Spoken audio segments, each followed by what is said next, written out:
Okay, may mundo na usap, Tanan, Luzon, Visayas, Mindanao, may mundo Philippines, may mundo world, may mundo universe. Ano na punta mga igala na ng atong tulumanon sa kahanginan, si UNA, Katikisi Suner. Huwag ako lang gihapon kini inyong ubos nga alagad, Reverendo Padre Edwin W.A. Hala, no, padayon ta mga igala, ari kita adlaw karon nga Sabado, no, pizza dos na kini sa bulan sa Pizza dos na kini sa bulan sa Setyembre sa kuana karon kanang sa ato pa na bear month na. September 2 ang ato ang karon nga santos mao si Blessed John Francis Barty, no? Bueno, kini si Saint John Francis Barty natawo kini siya ni antong 1794 during the French Revolution. Unya, the civil constitution or the clergy required and priests to take an oath which amounted to a denial of the faith, and each of them refused and was executed. Kini si John Francis Barty usa gyud sa nahimo nga biktima sa nasangpit nga persecution. Ubay-ubay ni sila, no? Si Apollinaire de Post, usa ka Swiss, si Severino Gibrot, no? O daghan pang uban nga wa gyud mosugot nga ilahang isalikway ang ilahang pagtuo. Usa na niini mao kini si Blessed John Francis Barty. Barty, no? Abdangan na may mga apelyido ni Bayawan. Barty, no? Chef Barty. Abino ari kita mga gala sa CBCP News, balitang simbahan ni ining kabuntuhon. Ang CBCP miyembro na karon sa NTF-ELCAC o National Task Force to End Local Communist Armed Conflict. No, gipaklaro ni Bishop Pablo Virgilio David nga kining pagpamimbro nila dili pagunsa pero tungod kay aron pagklaro nga ang simbahan dili gyud uyon sa kanang gitawag natong armed conflict, no, nga dili ingon nga dili kita gusto sa kining mga rebelde pero ang ato ang kuan mahunong ang armed conflict nga dili gyud mo gamit sa kusog aron pagsulbad sa problema. Kung mahimo diplomatic way ang himuon. Nya ikaduha, Vatican, Pope Francis malipayong giabi-abi sa mga katawhan sa nasod sa Mongolia. No, gani abisan sa jutay lang ang mga Katoliko dito apan napakita gihapon sa katawhan sa Mongolia ang ilahang dakong pagtahod sa atong talahorong Santo Papa nga mibisita dito. No, matud pa si Pope Francis mo ang primero nga Santo Papa nga mibisita sa nasod sa Mongolia. Abi na padayon ta ari kita sa ato nga katikisem, no? Katikisem ta mga higala. So kagahapon ang ato ang topic kabahin sa kini Holy Eucharist. No, nahuman man nato gahapon ang psychological value sa kini confession. Karon mao na po atong gi-review because kanunay naman nato ning gitudlo atong gi-review kining Holy Eucharist. Sigon sa atong gitudlo kagahapon, atong i-recap ang atong gitudlo kabahin sa Eucharist. Ang Eucharist usa ka sakramento, usa ka sakripisyo ug usa ka sagradong bangkete, no? Nganong nahimo man kini sakramento tungod kay aduna man gyud makitang timailhan. Kay usually ordinarily, no, ang sakramento aduna gyud makitang timailhan. Ug ang makitang timailhan sa santos nga Eucharistia mao ang pan ug pino. Yan nahimo po kini nga sacrifice. Nganuman tungod kay niining mao nga sa ulugan mao may gisakripisyo mismo ang lawas ug dugo ni Kristo. Unya nahimo usab kini siya nga sagradong bangkete tungod kay ang gipanag-ambit-ambitan sa mga tawo ug gidawat mao gyud ang lawas ug dugo sa atong Ginoo. So muna nga usa kini sakramento, usa ka sakripisyo ug usa ka sagrado nga bangkete ang santos nga Eucharistia. Okay.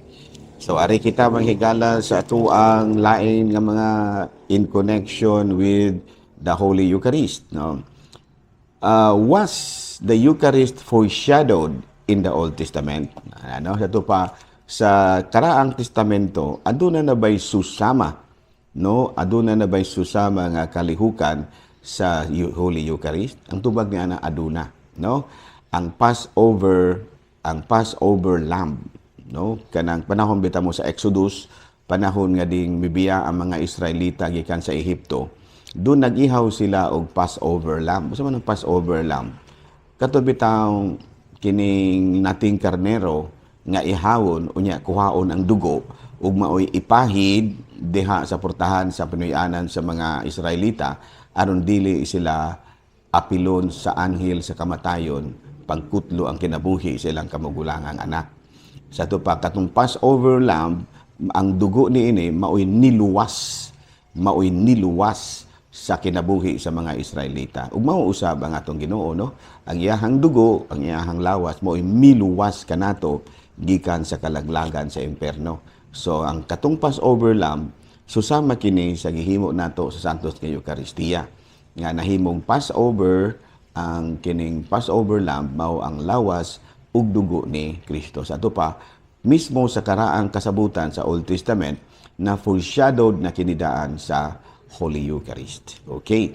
When did Christ institute the Eucharist? Kanus amang gyud tukura sa atong Ginoong Hesukristo ang Santos nga Eucharistia? Of course, gitukod ni Kristo ang Santos nga Eucharistia panahon sa katapusang panihapon.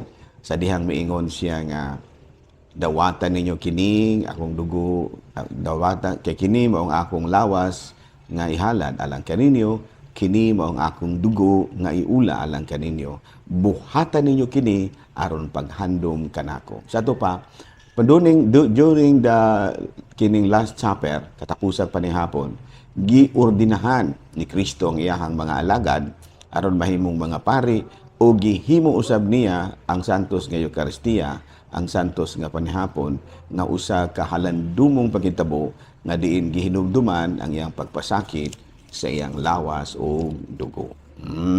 Klaro? Was the Eucharist celebrated in the early church? Yes. No?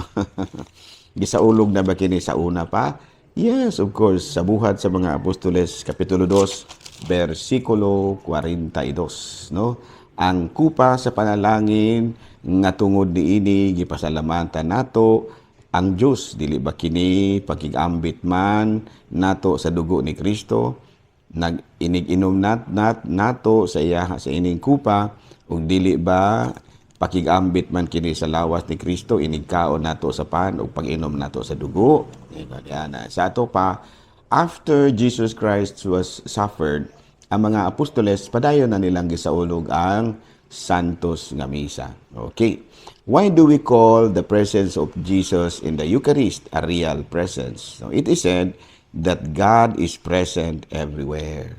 Ayan, no? Sa ato pa, si Kristo anaa diha mismo sa Santos nga Eucharistia. Real person. Kaya naman, sa Salmo 130, versikulo 7 sa 10, asa ba ako paingon, aron mahilayo ako sa imong espiritu? Asa ba ako mugmutago, aron mahilayo sa imong pasensya? Kung musaka ako sa langit, atua ka didto. Kung muhigda ako didto sa kalibutan sa mga patay, atua ka usab didto. Kung mulupad ako, saylo pa sa silangan, umupuyo sa kinalayo ang dapit sa kasadpan, atua ka didto, aron pagtultol kanako. Atua usab ako didto, aron pagtabang kanako. In other words, God is everywhere. Sa ato pa kay God is everywhere, anaa gyud siya mismo diha sa Santos nga Eucharistia. Sa Mateo Kapitulo 18, versikulo 20, asa gani katong duha o tulo nga nagkahiusa sa akong ngalan, anaa ako sa ilang taliwala. Ang pinakahimpit gyud nga presensya ni Kristo mao gyud ang bino nga nahimong dugo ug ang iyang lawas nga ang pan nga nahimong iyang lawas diha mismo sa pagkonsagra. So, matud pa sa Mateo Kapitulo 26, versikulo 26-27, sa diha nga miingon siya, kini mao ang akong lawas ug kini mao ang akong dugo, tinuod yung kini ug busa, wala na makalalis pa niini. Nga ang ato dahil nga gidawat, maog yun mismo ang lawas ug dugo ni Kristo. So, wala naman tayo oras mahigala. Sa daghang salamat ug maayong mudto, Pilipinas!